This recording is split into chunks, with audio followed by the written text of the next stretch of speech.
ইসলাম ইসলাম যদি ক্ষমতায় আসে, আল্লাহ যেন এনে দেন, জোরে কোন আমিন।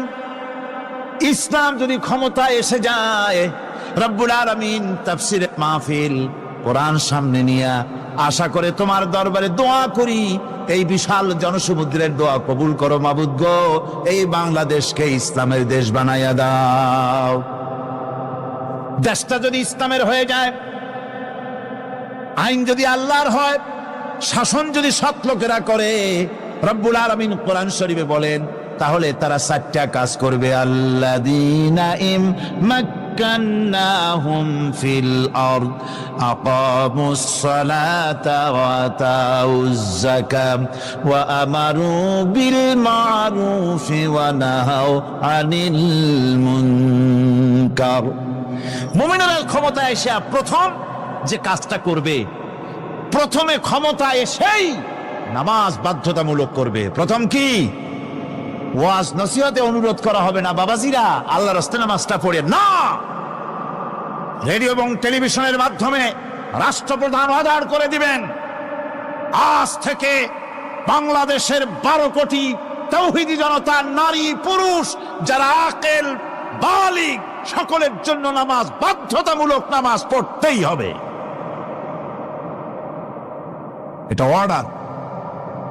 বেলা যখন 1টা বেজে যাবে, বেলা যখন 1টা বাজবে, সমস্ত মসজিদে আজান শুরু হয়ে যাবে। আজানের সাথে সাথে অফিস, আদালত, কল কারখানা, ক্ষেত খামার, শিক্ষাঙ্গন সব ডেডলক হয়ে যাবে। আধা ঘন্টার জন্য বন্ধ হয়ে যাবে। যারা মুসলমান অফিসে, কলেজে, ইউনিভার্সিটিতে, সর্বত্র তারা নামাজের জন্য প্রস্তুতি নেবেন। আধা ঘন্টার ভিতরে নামাজ আর খানা সেরে আবার কলেজ চলবে, বিশ্ববিদ্যালয় চলবে, কল চলবে, কারখানা চলবে, ক্যান্টনমেন্ট চলবে, সেক্রেটারিয়েট চলবে, সব আপন গতিতে চলতে থাকবে। আল্লাহর রহমত, বরকত আকাশ ফেরে নাজিল হয়ে যাবে। আর এই অর্ডার যে দেওয়া হবে, নামাজ পড়বেন সেখানে। থানায় যখন আজান হবে, থানায় আজান হয়ে গেছে, থানার স্টাফ, পুলিশ যারা আছে, জামাতে খাড়া হয়ে যাবে, ইমামতি করবেন ওসি সাহেব। এসপির অফিসে এসপি সাহেব ইমামতি করবেন, ডিসি সাহেব তার অফিসে ইমামতি করবেন, মন্ত্রী সেক্রেটারিয়েট ইমামতি করবেন, প্রেসিডেন্ট বঙ্গভবনে ইমামতি করবেন, বিশ্ববিদ্যালয়ের ভাইস চ্যান্সেলরের ইমামতিতে সে জায়গার মুসলমান ছাত্র ছাত্রী, শিক্ষক শিক্ষয়িত্রী এক জামাতে নামাজ আদায় করবে। এই যদি হয় চিত্র দেশের, অপরাধ থাকবে। থানায় ওসি সাহেব নিজেই যদি জামাতের ইমামতি করেন, এইভাবে নামাজ আদায় করেন পুলিশদের নিয়ে জামাতে, ঘুষ আর খাবে তারা? এসপি সাহেবের অফিসে, ডিসি সাহেবের অফিসে মন্ত্রীরা যদি এভাবে নামাজ কায়েম করে, তাহলে কি অন্যায় অপরাধ কিছু থাকবে সমাজে? থাকবে না। সুতরাং নামাজ বাধ্যতামূলক করে দেওয়া হবে। নামাজ বাধ্যতামূলক, সকলকে নামাজ পড়তে হবে। নামাজ হচ্ছে অপকর্মের প্রতিবন্ধক। নামাজ পড়লে অন্যায় কাজ থেকে বাঁচার পর, অন্যায় থেকে বাঁচাই কিসে? নামাজ। আল্লাহ রাব্বুল আলামিন বলেন, উতলু মা উহিয়া ইলাইকা মিনাল কিতাবি ওয়া আকিমিস সালাম ইন্নাস সালাতা তানহা আনিল ফাহশাই ওয়াল মুনকার। হে নবী, এই কিতাব তেলাওয়াত করো, যা তোমার প্রতি অবতীর্ণ করা হয়েছে, এই কিতাব তেলাওয়াত করো আর নামাজকে প্রতিষ্ঠা করো। নিঃসন্দেহে নামাজ মানুষকে পাপাচার থেকে বাঁচায়া দেয়। অশ্লীলতা, পাপাচার থেকে মানুষকে বাঁচায় কে? জোরে চিল্লায় কোন কে? নামাজ। এই নামাজ মানুষকে অন্যায় কাজ থেকে বাঁচায় দেয়। নামাজ যে মানুষকে অন্যায় কাজ থেকে বাঁচায়, কেমনে বাঁচায়? আমরা যে নামাজ পড়ি, এই নামাজে তো আমাদেরকে অন্যায় কাজ থেকে বাঁচাইতে পারে না। নামাজি বহুত মানুষ আছে অন্যায় করে কিনা কোন? না করে না? করে। নামাজি অথচ অন্যায় করে।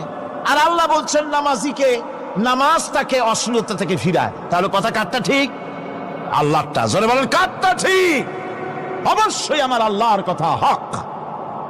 আমি ভুল করছি যেন, আমি যেন কোথাও ভুল করতেছি, সামথিং ইজ রং, কোথাও যেন আমরা ভুল করে বসতেছি, সেই ভুলটা কি আমরা আবিষ্কার করতে চেষ্টা করবো ইনশাআল্লাহ। প্রথম যে কথাটা সেটা হচ্ছে এই যে আমরা যা নামাজে পড়ি আমরা তা বুঝি না। কথা ঠিক কিনা? আমি যদি এখন প্রশ্ন করি সামি আল্লাহু লিমান হামিদা অর্থ কি কোন, ফার্স্ট ডিভিশনে কয়েকটা লেটার নিয়ে ফেল করবেন এরকম লোক আছেন না নাই? সুবহান রাব্বিয়াল আলা অর্থ কি জানি না, সুবহান রাব্বিয়াল আযীমের অর্থ কি জানি না, দোয়ায় কুনুত অর্থ কি জানি না, তাশাহুদ অর্থ কি জানি না, সূরা ফাতিহার অর্থ কি জানি না, এমন কি উযুর মধ্যে কয়টা ফরজ তা অনেকের জানা নাই। কথা কি বেশি বললাম না ঠিক বলছি? একজনের জিজ্ঞেস করলো, মিয়া উযুতে কয় ফরজ? কয় হুজুর কি মনে করেন এটা বুঝি জানি না, এটা তো সাধারণ ব্যাপার, বলেন না কয় ফরজ? কয় উযুতে তো 17 ফরজ। কি কি? কয় হাত ধোয়া, পাও ধোয়া, মুখ ধোয়া, নাক ধোয়া, চোখ ধোয়া, জিহ্বা ধোয়া, মাথা ধোয়া। বলতে বলতে গুনে দেখা গেল প্রায় 19টার মতো বলছে। বলা হলো, মিয়া বললেন আপনি উযুতে ফরজ 17টা, কইলেন আপনি 19টা। কয় হুজুর জানি আরো, বলি না আপনাদের ভয়তে। উযু জানে না, নামাজ জানে না, তাকেই নামাজ কেমনে ফিরাবে অন্যায় কাজ থেকে? কথা বুঝতে পেরেছেন? নামাজে আল্লাহু আকবার বললাম, এরপরে সানা পড়লাম, তারপরে সূরা ফাতিহা পড়লাম। সূরা ফাতিহার ভেতরে যে সমস্ত কথাগুলি বললাম সেই কথাগুলি বুঝি না, কি বলেছি তাও জানি না। এরপরে সুবহান রাব্বিয়াল আলা বলেছি, সুবহান রাব্বিয়াল আযীম বলেছি, সামি আল্লাহু লিমান হামিদা বলেছি, অর্থ কি জানি না। আল্লাহ তা শুনতে পান, যে ব্যক্তি আল্লাহর প্রশংসা করেন তিনি তা শুনতে পান। নামাজের মধ্যে আইডিয়া দেওয়া হচ্ছে, তুমি যে আল্লাহর জন্য নামাজ পড়তেছো, প্রশংসা করতেছো, এটা এমন নয় যে আল্লাহ পাক দেখছেন না বা শুনতেছেন না। তুমি যা বলতেছো, প্রশংসা করতেছো, আল্লাহ পাক তা শুনতে পাচ্ছেন। সামি আল্লাহু লিমান হামিদা, সুবহান রাব্বিয়াল আলা। আমি মহান সর্বশ্রেষ্ঠ আল্লাহ রাব্বুল আলামিনের পবিত্রতা ঘোষণা করছি, আমি তার প্রশংসা করছি। সূরা ফাতিহার কি আমরা বলি আপনারা ব্যাখ্যা দেখে বুঝে নিয়েন, সেগুলি আমি এখানে বলে বাকি কথা সব শেষ করতে পারবো না। নামাজে কি পড়েন সেটা যদি জানতেন অবশ্যই আল্লাহ রাব্বুল আলামিনের কথা কার্যকরী হয়ে যেত। ইন্নাস সালাতা তানহা আনিল ফাহশাই ওয়াল মুনকার। নামাজ মানুষকে পাপের কাজ, অশ্লীলতা থেকে ফিরাতে পারে। আল্লাহ ইন্না বসায়ছেন, নিশ্চয়ই, বেশক, অবশ্যই নামাজ পাপ থেকে ফিরাবে। কিন্তু কেমনে ফিরাবে নামাজ তো বুঝি না, নামাজ তো বুঝি না। খালি সেজদা দেয় জনমের মতো, আর সেজদা কি? নামাজে যদি দেখে ইমাম দেরি করতেছে, আত্তাহিয়াত পড়তে দেরি হয়ে যাচ্ছে, পিছন থেকে সিগন্যাল মারে, ঠিক কিনা? বেয়াদব, বেয়াদব। তোমার নামাজ, তোমার আত্তাহিয়াত আগে শেষ হয়েছে, তাতে কি হয়েছে? চুপ করে বসে থাকো। ইমামকে কাশি দিয়া সতর্ক করার অধিকার তোমার নাই। যদি ইমামকে সতর্ক করার জন্য কাশি দিয়ে থাকো, তোমার নামাজ ফাসেদ হয়ে যাবে। এটা ফাজলামি করার জায়গা না, এটা নামাজ। এর নাম কি? ধীরে সুস্থে নামাজ পড়তে হবে। অনেকে মসজিদটারে মনে করে জেলখানা, ঢুকতে যত দেরি, বেরোতে পারলে যেন বাসে যান ছটফট করে। সিনেমার মধ্যে গিয়ে ঘন্টার পর ঘন্টা বসে থাকে, খারাপ লাগে না? মসজিদে কেরাত যদি একটু লম্বা পড়ে, পিছনে বসে খালি কি যে করে, মনে মনে বলতে থাকে যে ইমাম এমন কাঁচা ছাড়া ছাড়ি না। আর গান যখন শোনে, শুনতেই থাকে, কত মজা, ঘুম আসে না। নাউজুবিল্লাহ। সুতরাং নামাজে কি পড়েন সেটা আপনাকে বুঝতে হবে। সঠিকভাবে নামাজ পড়ার পরও যদি কোনো মানুষের সঠিকভাবে, ভালো করে শোনেন, সঠিকভাবে নামাজ পড়ার পরেও যদি কোনো মানুষ পাপের থেকে না ফেরে, তাহলে বুঝতে হবে একথা, পানি আর সাবান দিয়া কাপড় ধুলে কাপড়ের ময়লা যাবে, কিন্তু পানি আর সাবান দিয়া কয়লা জনমের মতো ধুইলেও কয়লার ময়লা যাবে না। কথা বুঝে আসছে? এর থেকে আর উত্তম দৃষ্টান্ত আমার কাছে নাই।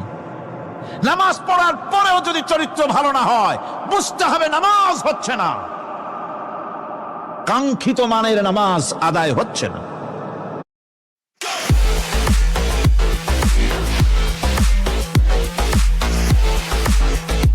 কাঙ্ক্ষিত মানের নামাজ আদায় হচ্ছে না।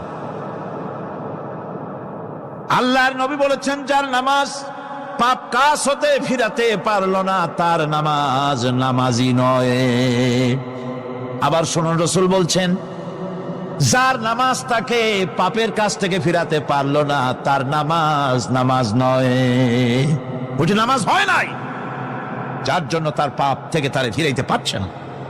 আর কিয়ামতের দিন বেনামাজিরা সবচাইতে বেশি অপমানিত হবে। সবচাইতে বেশি অপমানিত হবে কারা? বেনামাজিরা। কিভাবে?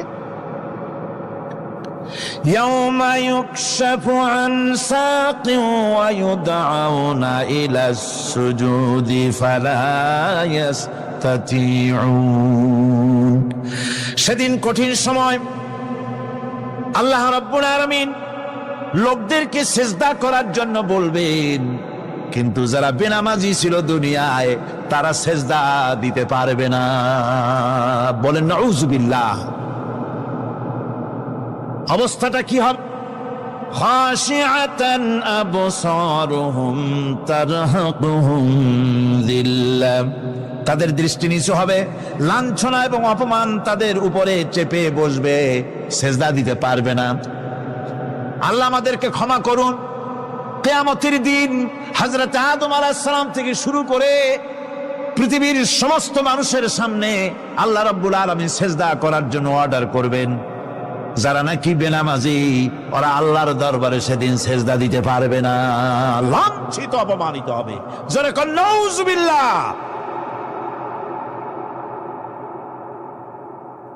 নামাজ, মুমিনের নামাজ একরকম, মুনাফিকের নামাজ হলো আর এক রকম। মুনাফিকরাও নামাজ পড়ে, পড়ে কিনা কন? মুনাফিকেরাও নামাজ পড়ে। মুনাফিকেরা যখন নামাজ পড়তে যায়, আল্লাহ রাব্বুল আলামিন বলতেছেন, ওয়া ইযা কামু ইলাস সালাতি কামু কুসালা। মুনাফিকেরা যখন নামাজ পড়তে দাঁড়ায়, নামাজে আসে ঠিক তারা, কিন্তু নামাজের জন্য দাঁড়ায় খুব শৈথিল্য ভারে, শৈথিল্য ভাবে দাঁড়ায়, কাহিলি সুস্তি, এ জায়গা চুলকায়, পায়জামা ধরে টান দেয়, টুপিটা ঘুরে আয়, এদিক ওদিক তাকায়। মুনাফিকের নামাজ দেখলেই ঠিক পাওয়া যায় যে বেটা মুনাফিক। এইভাবে সে দাঁড়ায়। তার নামাজটা কি জন্য? ইউরাউনান নাসা ওয়া লা ইয়াযকুরুনাল্লাহা ইল্লা কালিলা। তাদের নামাজ হচ্ছে মানুষকে দেখাবার নামাজ। নাউযুবিল্লাহ। এখন দেখবেন এই মৌসুম আসছে, নামাজের মৌসুম, বেনামাজিদের নামাজের মৌসুম। জনসভা হচ্ছে, নির্বাচন আসতেছে, নামাজে রক্ত হয়ে গেছে, তাড়াতাড়ি আজান হয়ে গেল। টুপি না থাকলে রুমাল একটা মাথায় দিল, উজু আছে কি না আছে, আল্লাহু আকবার, যা আছে কপালে হয়ে যাক। মানুষকে দেখাবার জন্য এরা নামাজ পড়ে। এরা আল্লাহর শরণার্থে নামাজ খুব কম লোকই করে। এরা হচ্ছে মুনাফিক। দুনিয়া এবং আখিরাতে কল্যাণের জন্য একমাত্র মাধ্যম হচ্ছে নামাজ। দুনিয়াও যদি কল্যাণ চাই, আখিরাতেও যদি কল্যাণ চাই, তাহলে এর জন্য কি করতে হবে?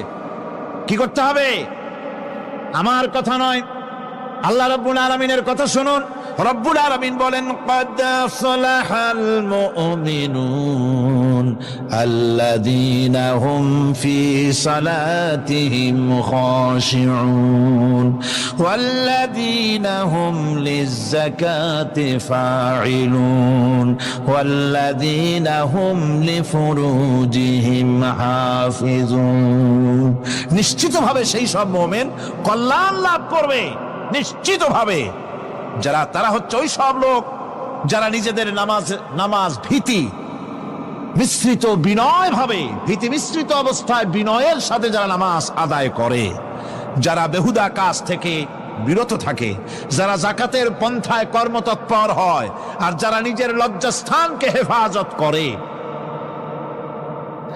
এরপরে আল্লাহ পাক বলেন ওয়াল্লাযীনা হুম লিআমানাতিহিম ওয়া আহদিহিম রাউন ওয়াল্লাযীনা আলা সালাওয়াতিহিম ইউহাফিজুন ওয়াল্লাযীনা আলা সালাতিহিম হাফিজুন।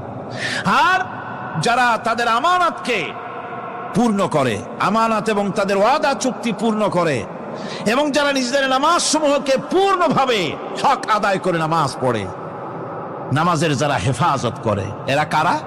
এরা হচ্ছে উলাইকা হুমুল ওয়ারিসুন আল্লাযীনা ইয়ারিসুনাল ফিরদাউসা হুম ফিহা খালিদুন।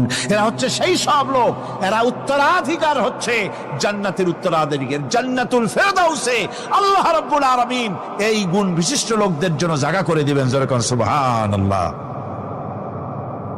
নামাজকে পড়তে বলা হয়নি, কোরআন শরীফে বলা হয়েছে নামাজ কায়েম করো। কি বলা হয়েছে কন্ত দেখি? নামাজ কায়েম করো, নামাজ পড়ো। এই কথা কিন্তু কোরআন শরীফে কোনো জায়গায় আছে নাকি? এখন কায়েম করা কারে বলে? একটা গুরুত্বপূর্ণ আরেকটি বিষয়, নামাজ কায়েম করতে বলা হয়েছে। কায়েম কি? কায়েমটা হচ্ছে দৃষ্টান্ত স্বরূপ বলা যায় যে জিনিসটা সমাজে প্রতিষ্ঠিত আছে ওইটারে বলে কায়েম হওয়া, আর যেটা প্রতিষ্ঠিত নাই ওটা কায়েম নাই। কায়েম মানেই হলো প্রতিষ্ঠিত থাকা। যেমন আমাদের দেশে, আমাদের সমাজে নারী পুরুষ শিশু বৃদ্ধ সকলেই কাপড় পরা, শাড়ি পরা, লুঙ্গি পরা, এই কাপড় পরাটা কায়েম আছে, প্রতিষ্ঠিত আছে না নাই? যার কারণে কাপড় পরা সমাজে কায়েম আছে বলে উলঙ্গ মানুষ সমাজে খুঁজে পাওয়া যায় না, পাগল ছাড়া। ঠিক কিনা? একটা বাচ্চাকেও যদি উলঙ্গ হতে বলেন এখানে, 5 বছর 6 বছর একটা বাচ্চাকেও, সে কিন্তু রাজি হবে না। ঠিক কিনা? যেহেতু কাপড় পরা সমাজে প্রতিষ্ঠিত আছে সেহেতু উলঙ্গ মানুষ পাওয়া যায় না, কাপড় পরাটাই এখানে প্রতিষ্ঠিত। সুতরাং এখন অবস্থাটা এই হয়েছে, কাপড় পরা প্রতিষ্ঠিত আছে বলে কোন উলঙ্গ মানুষ এসে যদি এই মঞ্চে দাঁড়ায় আর বলে আমাকে একটু বক্তৃতা করতে দেন, আপনারা কি করবেন? মঞ্চে তো উঠতেই দিবেন না। উলঙ্গ মানুষ যদি কোনো চাকরি নিতে যায় ইন্টারভিউতে, তাকে লাইনে দাঁড়াইতে দেবে? দেবে না। এমন কি উলঙ্গ হয়ে যদি বাড়িতে প্রবেশ করে তার বউ দূর দূর করে তাড়ায় দেবে। ঠিক কিনা? যেহেতু সমাজের ভিতরে কাপড় প্রতিষ্ঠিত আছে সেই জন্য এই উলঙ্গ মানুষ পাওয়া যায় না। অনুরূপ ভাবে নামাজ যদি প্রতিষ্ঠিত হতো সমাজের ভিতরে, তাহলে বেনামাজি খুঁজে পাওয়া যেত না। চাকরি করতে গেলে সেখানে নামাজ মানদণ্ড হয়ে যেত, নামাজ পড়ে কিনা তা দেখে নেওয়া হতো। বেনামাজি লোক পাওয়াই যেত না যদি প্রতিষ্ঠিত থাকতো। প্রথম প্রশ্নই হতো তুমি নামাজ পড়ো কিনা। ইলেকশনে যদি একজন উলঙ্গ মানুষ এসে দাঁড়ায়, ভাইরা এবার আমার বোতল মার্কা বাক্স, উলঙ্গ মানুষ এসে ভোটে দাঁড়াইছে, আপনারা ভোট দিবেন? দিবেন। ওইটা কাপড় প্রতিষ্ঠিত আছে বলে, লুঙ্গি প্রতিষ্ঠিত সমাজে আছে বলে উলঙ্গ মানুষকে আপনি ভোট দিবেন না। নামাজ যদি প্রতিষ্ঠিত থাকতো সমাজে, বেনামাজি মানুষ যদি এসে মঞ্চে দাঁড়ায়া যতই বলতো আমি ক্ষমতায় গেলে এই করব সেই করব, নামাজ প্রতিষ্ঠিত থাকলে পরে বেনামাজিরে কেউ ভোট দিত না। নামাজ যদি প্রতিষ্ঠিত থাকতো তাহলে অফিসের অফিসার তো দূরের কথা, বেনামাজি অফিসের ঝাড়ুদারের চাকরিও তার কিসমতে যুক্ত না, যদি নামাজ প্রতিষ্ঠিত থাকতো। এর নাম হলো নামাজ কায়েম হওয়া। নামাজ কায়েম থাকলে এই অবস্থার সৃষ্টি হতো। এই জন্য আল্লাহ পাক বলেছেন নামাজকে কায়েম করতে হবে। নামাজ হবে সব ভালো কাজের মানদণ্ড। সমস্ত ভালো কাজের মানদণ্ড কি? নামাজ। নামাজ আমাদেরকে বড় রকমের শিক্ষা দেয়। কি শিক্ষা দেয়? নামাজ আমাদের শিখায় ঐক্য আর ভ্রাতৃত্ব, ভ্রাতৃত্বের আর ঐক্যের শিক্ষা দেয়। এক নেতার আনুগত্য করা শিখায়। জামাত যত বড় হোক, ইমাম হবে কয়জন? একজন ইমাম হবে। আর এই ইমাম মানে কি? নেতা। ইমাম মানে কি? নেতা নির্বাচন শিখায় নামাজে। নেতা নির্বাচন কে শিখায়? নামাজ শিখায়। বোঝেন খুব ভালো করে। কিভাবে? মনে করুন চট্টগ্রাম শাহী মসজিদে ইমাম প্রয়োজন। এখন সেই ইমাম নেওয়ার জন্য ইন্টারভিউ কল করা হলো, বিজ্ঞাপন দেওয়া হলো পত্রিকায়। অনেক আলেম আসলেন। ইন্টারভিউ বোর্ডে যারা বসলেন তারা ইন্টারভিউটা কিভাবে নেবেন? যার মাথার চুল লম্বা বেশি তার ইমামতি দেওয়া হবে, যার লুঙ্গিটা পায়ের গিরার তলে তারে দেওয়া হবে, যার মোষটা মুখের মধ্যে গিয়া ঢুকছে, হাসি দিলে বুঝাই যায় না হাসে না কান্দে, তারে দিবে। দাড়িগুলা কামাইছে তারে দেবে। সিগারেট খায় বা অবশ্য চট্টগ্রাম আর সিলেটে সিগারেটের ফতোয়া ভিন্ন রকম। বরিশালে আমি যেখানে জন্মগ্রহণ করেছি, আমার এলাকায় কোনো আলেম যদি সিগারেট খায়, মসজিদের ইমাম তো ভালো, মসজিদ ঝাড়ু দিতেও ঢুকতে দেবে না মসজিদে। এটা এই এলাকার এক রকমের কায়দা। আমি এটার ব্যাপারে কথা নাইবা বললাম। তো আপনারা খুঁজে দেখবেন সে সিনেমা দেখে নাকি, মিথ্যা কথা বলে নাকি, বউ পর্দায় থাকে নাকি। এগুলি মাইক্রোস্কোপ যন্ত্র দিয়ে ইমামের মাথা থেকে পা পর্যন্ত দেখবেন কিনা কন? আচ্ছা এবার কন তো দেখি, এই ইমাম সাহেব ইমামতি করবে কতজন লোকের?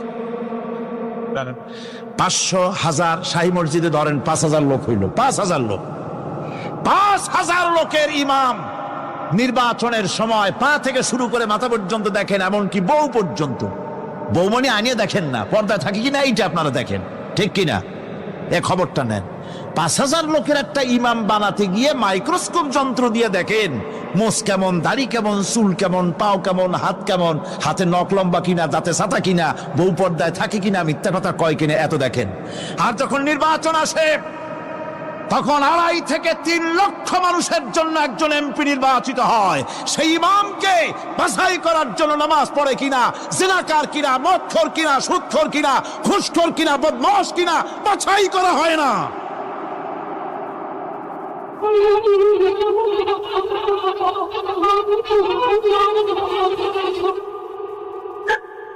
নামাজ আমাদেরকে এটা শিখায় ইমাম কেমনে বানাইতে হবে। কন সুবহানাল্লাহ। নামাজ ঐক্য শিখায়, নামাজ ভ্রাতৃত্ব শিখায়, নামাজ পারস্পরিক মহব্বত শিখায়, নামাজ নেতা কেমন হওয়া উচিত, নেতা নির্বাচন শিখায়। আবার নেতা ভুল করলে তার ভুল বলা যাবে না, এরকম হতে পারবে না। নামাজের ভিতরে ইমাম যদি ভুল করলে আপনি লোকমা দিবেন, সুবহানাল্লাহ, আল্লাহু আকবার বলবেন। যদি তিনি সংশোধন না হলেন আবার দেন, তাতেও সংশোধন হলো আবার দেন। 3 বার লোকমা দেওয়ার পর যদি ভুল সংশোধন না করে নামাজ ছেড়ে দেন, ইমামকে বের করে দেন, নতুন ইমাম নিয়োগ করেন। যারা ক্ষমতায় যাবে, আপনি রাষ্ট্রের ইমাম যারে বানাবেন, সেই রাষ্ট্রীয় ইমাম যদি জনগণের ইচ্ছার বিরুদ্ধে যদি চলে, 1 বার লোকমান দেন, 2 বার লোকমান দেন, 3 বার দেন, তারপরেও যদি না নামে, ঘাট ধরে নামে না। নামাজ আপনাকে নেতা নির্বাচন, নেতাকে প্রতিষ্ঠিত রাখা, নেতার আনুগত্য আপনাকে শেখায়। নামাজ লাইন সোজা করে দাঁড়াতে হবে। লাইন যদি বাঁকা করেন আপনার কলজেটা ওরকম বাঁকা হয়ে যাবে। নাউযুবিল্লাহ। নামাজের কাতারে যার কারণে নামাজের কাতার বাঁকা হবে, পুরা কাতারের জন্য আল্লাহর কাছে ওই লোকটা দায়ী হয়ে যাবে। নামাজ শৃঙ্খলা শিখায়। সুবহানাল্লাহ কইতে ইচ্ছা করে না? নামাজ শৃঙ্খলা শিখায়, শৃঙ্খলা বোধ শিখায়, সোজা হয়ে দাঁড়ায়। তারপরে ঐক্য এবং মহব্বত শিখায়। নামাজের ভিতরে যখন দাঁড়ায় গেলেন, আমির দাঁড়ালো, ফকির দাঁড়ালো, মন্ত্রী দাঁড়ালো, তার ড্রাইভারও দাঁড়ায় গেল, একই কাতারে দাঁড়ায় গেছে। নামাজ পড়তে গিয়ে ড্রাইভারের পাও গিয়ে লেগেছে মন্ত্রীর গায়ে। নামাজ শেষ হওয়ার পর মন্ত্রীর বাবার ক্ষমতা নাই এ কথা বলার যে বেটা ড্রাইভার সলিমুদ্দি, তোর পাও লেগেছে আমার পায়ে, তোর চাকরি শুদ্ধা দোজকে পাঠায় দেব। পারবে বলতে? পারবে না। মিয়া মন্ত্রী সাহেব, এটা তোমার সেক্রেটারিয়েট না, এটা আল্লাহর ঘর। এটা কার ঘর? এক হি সব মে খড়ে হো গে মাহমুদ ও আয়াজ, एक ही सप में खड़े हो गए महमूद ও আয়াজ, না কোই বান্দা রহা না কোই বান্দা নওয়াজ। একই কাতারে দাঁড়িয়ে গেছে সম্রাট মাহমুদ আর চাকর আয়াজ। এখন সম্রাট মাহমুদও নাই, চাকর আয়াজও নাই, সম্রাট আর চাকর দুজনই আল্লাহ পাকের গোলাম হয়ে গিয়েছে। তুমি মসজিদে এসেছো, তুমি আল্লাহর গোলাম। কার গোলাম? আল্লাহ পাকের গোলাম। এই জিনিস শিখায় নামাজ। নামাজ শিখায় মানুষকে পাঞ্চুয়ালিটি, নিয়মানুবর্তিতা, সময়ের জ্ঞান শিখায় নামাজ। নামাজ মানুষকে কি শিখায়? আল্লাহ রাব্বুল আলামিন বলছেন, ইন্নাস সালাতা কানাত আলাল মুমিনিনা কিতাবাম মাওকুতা। নিঃসন্দেহে নামাজ মুমিনদের নিয়মানুবর্তিতার সাথে ফরজ করা হয়েছে, তাদের উপরে নিয়মানুবর্তিতার উপরেই, সময়ের উপরে নামাজকে ফরজ করা হয়েছে। আপনার আন্দাজ মতো আপনি পড়তে পারবেন না, সময় মতো পড়তে হবে, আউয়াল ওয়াক্তে পড়তে হবে। আমার দেশের মসজিদগুলিতে ফজরের নামাজ পড়া হয় এমন সময় পূর্ব দিক ফর্সা হয়ে যায়। ইমাম সাহেব যদি ভুল করেন, নামাজ যদি দোহরাতে যান, তাহলে সূর্য উদয় হয়ে যাবে, এমন অবস্থা। নামাজ এত দেরিতে পড়া হয়। প্রত্যেক ওয়াক্তের নামাজ আউয়াল ওয়াক্তে পড়ার জন্য রাসূল সাল্লাল্লাহু আলাইহি ওয়াসাল্লাম তাগিদ করেছেন। সময়ের দিকে লক্ষ্য রাখতে বলা হয়েছে। যেই জাতির, লক্ষ্য করুন, যে জাতির দৈনিক 5 বার টাইমলি, অক্ত মতো, সময় মতো নামাজ আদায় করতে হয়, দুর্ভাগ্যজনক সত্য, সেই জাতির কাছে সময়ের কোনো দাম নাই। সময়ের দাম নাই। 9টার গাড়ি কয়টা আসবে? 9টার গাড়ি কয়টা আসবে? একদিন দেখা গেল সত্যি 9টার সময় এসে গেছে। যাত্রীরা বলছে মাশাআল্লাহ, অন্তত একটা দিন তো 9টার সময় আসলো। স্টেশন মাস্টার বলছে না, খুশি হওয়ার কারণ নাই, আজকের না, এটা গতকালকেরটা। আমার আমেরিকার সফরের সময়, যে বাড়িতে আমি আমেরিকায় থাকি, কুইন্স এলাকায়, নিউ ইয়র্ক সিটিতে, সে বাড়িওয়ালা চাকরি করে। সে আমাকে বলল 10টি বছর আমি একটা ট্রেনে যাতায়াত করি। সে বলছে রাত 3:45টায় ট্রেনটা আসে, ওই ট্রেনে চড়ে সে তার কর্মস্থলে যায়। বলল 10টা বছর আমি এখানে আছি, 10 বছরের ভিতরে এই ট্রেনটা 1 মিনিটের জন্য এদিক ওদিক করলো না, ঠিক 3:45টায় এসে হাজির হয়ে গেছে। ঝড় হোক, বৃষ্টি হোক, স্নো পড়ুক, বরফ পড়ুক, টাইমলি চলতেছে। দুনিয়ায় ভিন্ন জাতিরা যে উন্নতি করে, তার পেছনে সময়ের জ্ঞান তাদের অনেক বেশি আমাদের থেকে। কথা ঠিক কিনা? আমাদের সময়ের জ্ঞান নাই, সময়ের কোনো মূল্য আমরা দেই না। 2টার সময় মিটিং হবে, মন্ত্রী সাহেব আসেন 5টার সময়, ঠিক কিনা? বক্তৃতার জন্য সময় দেওয়া হয়েছে 20 মিনিট, নাহমাদু ওয়া নুসাল্লি আলা কইয়া সুর দিয়া 35 মিনিট গেছে নাহমাদু কইতে কইতে। সময় 20 মিনিট, তা তার মনেই নেই। এই যে সময়ের জ্ঞান নাই, এটা ব্যর্থতা। নামাজ মানুষকে সময়ের জ্ঞান শিখায়। কোন আলহামদুলিল্লাহ। এই সময়ের জ্ঞান আমাদেরকে শিখতে হবে। এবার আমি আপনাদের সামনে বলতে চাই, আল্লাহর নবী জনাবে মুহাম্মদ রাসূলুল্লাহ সাল্লাল্লাহু আলাইহি ওয়াসাল্লাম নামাজের ব্যাপারে কি বলছেন। এতক্ষণ তো আল্লাহর কথা শোনালাম, কার কথা শোনাইস? আমার আল্লাহর নবী বলেন, নবীকে প্রশ্ন করা হলো, ইয়া রাসূলুল্লাহ, আইয়ু শাইইন আহাব্বু ইনদাল্লাহি ফিল ইসলাম, ইসলামের মধ্যে আল্লাহর কাছে কোন জিনিসটা বেশি প্রিয়? আল্লাহর কাছে ইসলামের কোন জিনিসটা বেশি প্রিয়? হুজুর বললেন, as-salatu li waqtiha, মান তারাকা সালাতান ফালা দীন লাহু ওয়াস-সালাতু ইমাদুদ্দিন। আল্লাহর কাছে সবচাইতে বেশি প্রিয় হচ্ছে নামাজ। সবচাইতে প্রিয় কি? নামাজ। ওয়াক্ত মতো নামাজ আদায় করা আল্লাহ পাকের বেশি প্রিয়। আর এই নামাজ হচ্ছে দ্বীনের খুঁটি। এটা দ্বীনের কি? খুঁটি। এই যে খুঁটিগুলো আছে, খুঁটিগুলো ফালাই দিলে তারপর আপনার এই প্যান্ডেল থাকবে? থাকবে না। বিল্ডিং এর পিলার ভেঙে দেন, বিল্ডিং টিকবে? ঘরের খুঁটিগুলি উড়ায় ফেলেন, ঘর টিকবে? টিকবে না। দ্বীনের খুঁটি হচ্ছে নামাজ। লা দীনা লিমান লা সালাতা লাহু, যার কাছে দ্বীন নাই, যার কাছে নামাজ নাই, তার কাছে কি নাই? দ্বীন নাই, ঈমান নাই। আল্লাহর নবী বলেছেন, وعن جابر رضي الله تعالى عنه قال قال رسول الله صلى الله عليه وسلم بين العبد وبين الكفر ترك الصلاة আল্লাহ পাকের নবী বলেন, আল্লাহর বান্দার মুমিন, আল্লাহর বান্দার কাফের, দুইজনের মধ্যে পার্থক্য হলো যে ব্যক্তি নামাজ পড়ে সে আল্লাহর গোলাম, যে নামাজ পড়ে না সে কাফের হয়ে গেল। যে নামাজ পড়লো না সে কাফের হয়ে গেল। মান তারাকা সালাতান মুতাআম্মিদান ফাকাদ কাফারা, যে ব্যক্তি ইচ্ছে করে নামাজ ছেড়ে দিল সে কাফের হয়ে গেল। বলেন নাউযুবিল্লাহি মিন যালিক। এই জন্য নামাজ আদায় করা বাধ্যতামূলক প্রত্যেকটি মুসলমানের জন্য। রাসূল করিম সাল্লাল্লাহু আলাইহি সাল্লাম একটা দৃষ্টান্ত দিয়েছেন, কারো বাড়ির সামনে যদি একটা নাহার থাকে, একটা পুকুর থাকে, একটা খাল থাকে প্রবাহিত, এতে যদি ওই বাড়িওয়ালা দৈনিক 5 বার গোসল করে তাহলে তার গায়ে কি কোনো ময়লা থাকে? হুজুর, সাহাবীরা বললেন না হুজুর থাকে না। হুজুর বললেন এটাই হলো নামাজের দৃষ্টান্ত। 5 ওয়াক্ত নামাজ যে আদায় করবে সে গুনাহ থেকে আল্লাহ পাক তাকে পবিত্র করে দিবেন। সুবহানাল্লাহি বিহামদিহি। আমার ভাইরা, নামাজ পড়লে পরে এক জুমা থেকে আর এক জুমা পর্যন্ত মানুষ যে সমস্ত গুনাহ করে, কবিরা গুনাহগুলি বাদে, শিরক আর কবিরা গুনাহগুলি বাদে যত গুনাহ আছে তার কাফারা হয়ে যায়।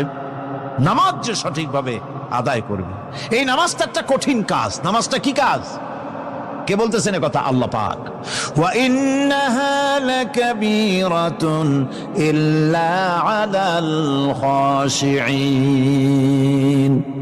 নামাজ একটা ভারী জিনিস, একটা কঠিন জিনিস। কাদের জন্য কঠিন নয়? যারা নাকি আল্লাহ পাককে ভয় করে। الذين يظنون أنهم ملاقو ربهم وأنهم إليه راجعون। যারা নাকি একথা মনের ভিতরে ধারণা করে যে আল্লাহ রাব্বুল আলামিনের দরবারে আমার হাজির হওয়া লাগবে, মোলাকাত করা লাগবে, এই চিন্তা যারা করে তাদের জন্য নামাজ মোটেই কষ্টকর নয়, নামাজ মোটেই তাদের জন্য অসহনীয় নয়, বোঝা নয়, ভার নয়। তারা নামাজ আদায় ঠিকই করবে। এই জন্যে বিবি বাল বাচ্চা সকলকে নামাজের জন্য তাগিদ করতে হবে। যত ভাই এখানে এসেছেন নিজেরা পড়বেন, বিবি বাল বাচ্চাকে তাকিদ করবেন। আল্লাহ পাক বলছেন ওয়ানজির আশিরাতাকাল আকরাবিন, তোমার নিকটবর্তী যারা আছে তাদেরকে তুমি আল্লাহর ভয় দেখাও। নামাজের জন্য তাদেরকে বলো আল্লাহর ভয় তাদের অন্তঃকরণের মধ্যে সৃষ্টি করে দাও। আর এই নামাজ পড়তে হবে জামাতের সাথে। নামাজ পড়তে হবে কিসের সাথে? জামাতের সাথে। রাসূল করিম সাল্লাল্লাহু আলাইহি ওয়াসাল্লাম বলছেন, হুজুরের কাছে, আল্লাহর নবীর কাছে, হযরতে আবু হুরায়রা রাদিয়াল্লাহু তাআলা আনহু হাদিসটি বর্ণনা করেছেন। হুজুরের কাছে একজন অন্ধ লোক এলো। সেই অন্ধ লোক এসে বললেন, হুজুর আমি তো চোখে দেখি না, জামাতের যে গুরুত্বের কথা আপনি বললেন, আমাকে কি রুখসত দেওয়া যায় নাকি? আমি অনেক সময় সাথী সঙ্গী পাই না, আমাকে কি রুখসত দেওয়া যায় নাকি? হুজুর বললেন হ্যাঁ তোমাকে রুখসত দেওয়া গেল। অন্ধ যখন হেঁটে যাচ্ছিলেন নবীজি তাকে আবার ডাকলেন, ডেকে জিজ্ঞেস করলেন, অন্ধ নামাজের মসজিদের আজান কি তোমার কানে যায়? বলে হ্যাঁ আমি আজান শুনি। হুজুর বললেন আজানের জবাব দিবা, মসজিদে এসে জামাতে নামাজ পড়বা। একজন অন্ধকে রুখসত দেওয়া হয় নাই। মসজিদে আজান শোনার পর ঘরে বসে যদি নামাজ আদায় করেন নামাজের হক আদায় হবে না। হুজুর সাল্লাল্লাহু আলাইহি ওয়াসাল্লাম বলেছেন, মসজিদে আজান হওয়ার পর যে ব্যক্তি ঘরে বসে নামাজ পড়ে, আমার ইচ্ছা হয় ঘরটা আগুন দিয়ে জ্বালায় দেই। কে বলতেছেন? রাহমাতুল লিল আলামিন বলতেছেন। রাহমাতুল লিল আলামিন বলতেছেন, ঘরের মধ্যে যদি মেয়ে লোক আর বাচ্চারা যদি না থাকতো তাহলে আমার ইচ্ছা হয় আমি বলি আগুন দিয়ে ঘরটারে জ্বালায় দাও। এই ঘরের মহব্বতেই তো সে বাইর হয় না। নামাজের এত বড় গুরুত্ব দেওয়া হয়েছে। আমার বন্ধুগণ, এই নামাজের জামাতি আল্লাহর নবী জীবনের শেষ নামাজ জামাতে আদায় করেছেন। জীবনের শেষ নামাজটাও জামাতে আদায় করলেন। তখন তার এমন অবস্থা, এত অসুস্থ, দাঁড়াতে পারেন না, হাঁটতে পারেন না। দুইজন সাহাবীর কাঁধের উপরে ভর করে তারপরে বহু কষ্ট করে মসজিদে গিয়ে নামাজ আদায় করেছেন। খুতবা দিয়েছেন। বললেন, খুতবা দিতে গিয়ে বললেন, আজ থেকে মসজিদ নববীর চতুর্দিকের সকলের দরজা বন্ধ হয়ে যাবে, শুধু আবু বকরের দরজাটা খোলা থাকবে। আল্লাহ নবী বললেন, আল্লাহ রাব্বুল আলামিন এই পৃথিবীতে তার এক বান্দাকে জাগতিক সব সম্পদ দিতে চেয়েছিলেন, কিন্তু সে বান্দা সব জাগতিক সম্পদকে উপেক্ষা করে মাবুদের সঙ্গে দেখা করা বেশি জরুরি, বেশি পছন্দ মনে করেছেন। এতটুকুন কথা নবীজি বললেন, কেউ কিছু বুঝলো না। হযরতে আবু বকর রাদিয়াল্লাহু তাআলা আনহু হুজুরের এই কথা শুনে কাঁদতে কাঁদতে তিনি অস্থির হয়ে যাচ্ছেন। সাহাবীরা চিন্তা করলেন, হুজুর কার না কার কথা বলেছেন, তাতে কান্নার কি আছে? বয়োবৃদ্ধ জ্ঞান বৃদ্ধ হযরতে আবু বকর রাদিয়াল্লাহু তাআলা আনহু বুঝতে পেরেছেন এই পৃথিবীর সব সম্পদ তো আল্লাহ হুজুরকেই দিতে চেয়েছিলেন। তিনি সমস্ত সম্পদকে উপেক্ষা করে তার মাবুদের সঙ্গে দেখা করার জন্য প্রস্তুতি নিয়েছেন। তার মানে হলো আল্লাহ নবীর বিদায় হয়ে যাবেন, আমরা নবী থেকে এতিম হয়ে যাব। নবীজি ঘরের মধ্যে প্রবেশ করলেন, প্রচন্ড জ্বর এলো। এই প্রচন্ড জ্বর নিয়ে তিনি শুয়ে আছেন, কখনো বেহুশ কখনো হুশ। এর মধ্যে সারা জান হয়ে গেল। সাহাবীরা বহুক্ষণ অপেক্ষা করে হযরত আবু বকরের ইমামতিতে নামাজ শুরু করলেন।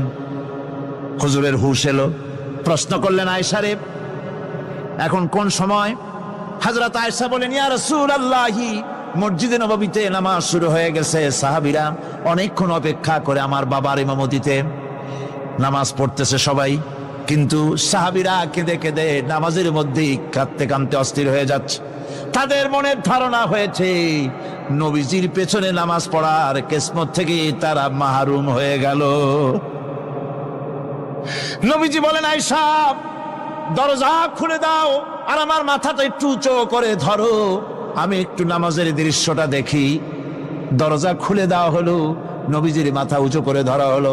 নামাজের জামাতের দৃশ্য দেখে নবীজি আবার শুয়ে পড়লেন। হযরত আয়েশা লক্ষ্য করে দেখেন নবীজির দুই চোখের কোনা দিয়া পানি পড়তেছে। মা আয়েশা জিজ্ঞেস করেন, ইয়া রাসূলুল্লাহ হে নামাজের দৃশ্য দেখে চোখে কেন পানি এলো? হুজুর বলেন, আয়েশা রে এটা কোনো দুঃখের পানি নয়, এটা তৃপ্তির পানি। এই যে জামাত নামাজ পড়তেছে লোকেরা, এই জামাত কায়েমের জন্য তায়েফের ময়দানে অনেক রক্ত আমার ঝরেছে।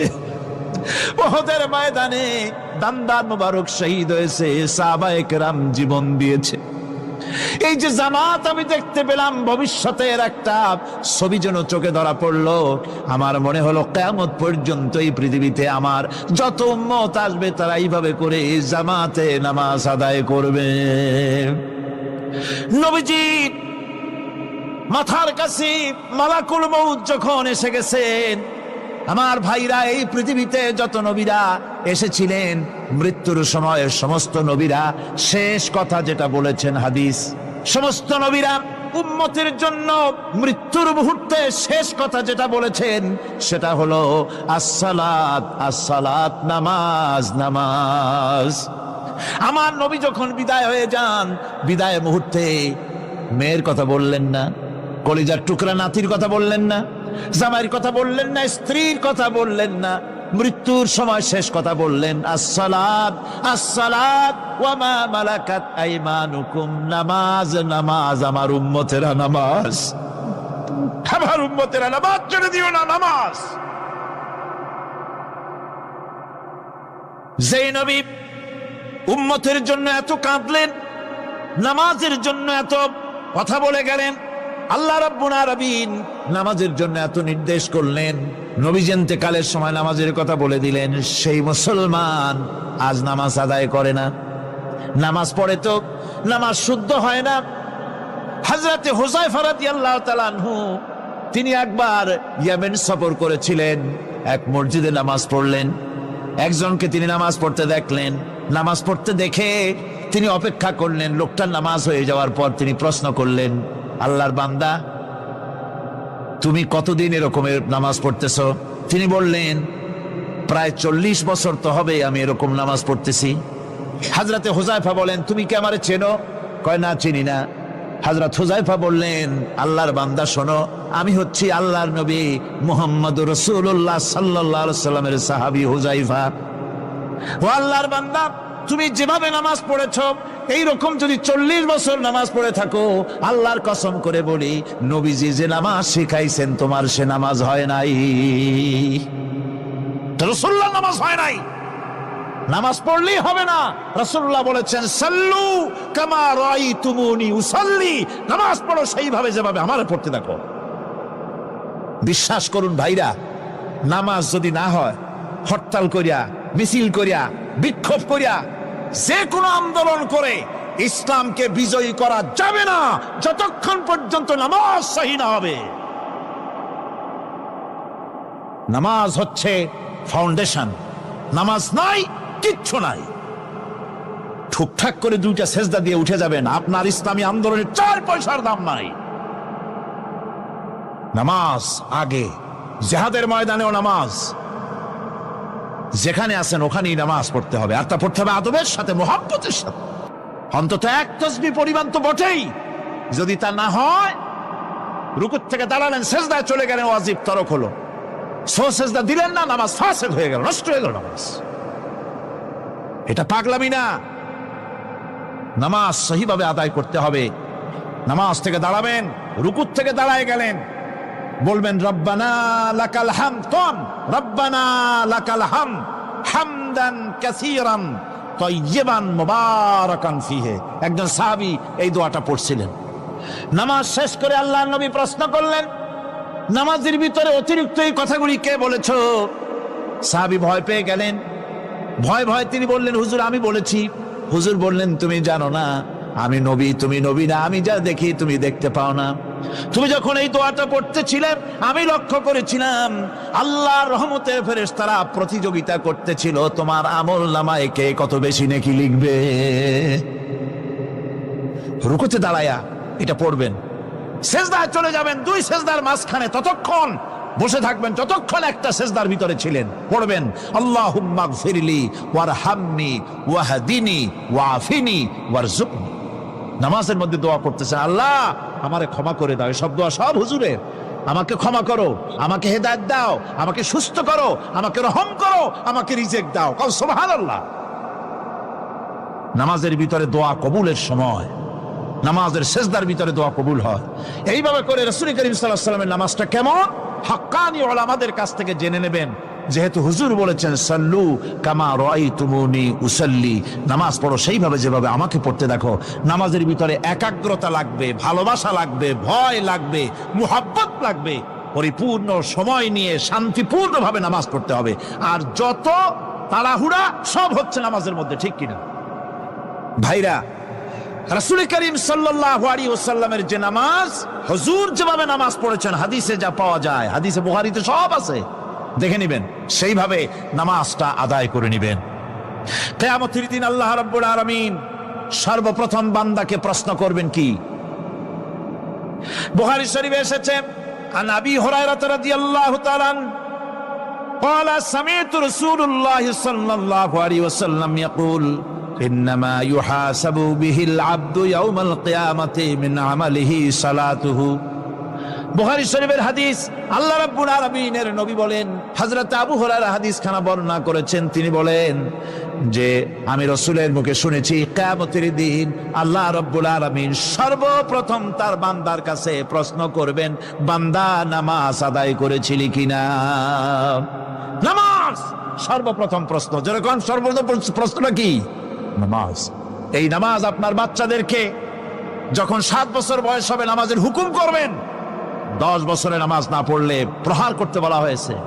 নামাজের জন্য কড়াকড়ি করতে হবে। পুরুষ নারী মেয়েদের মাসের ভিতরে কখনো কখনো তাদের যে সমস্ত মাসলা মাসাইল আছে সেই অনুযায়ী কখনো তাদের ক্ষমা আছে, বাকি তাদের নামাজ পড়তে হবে।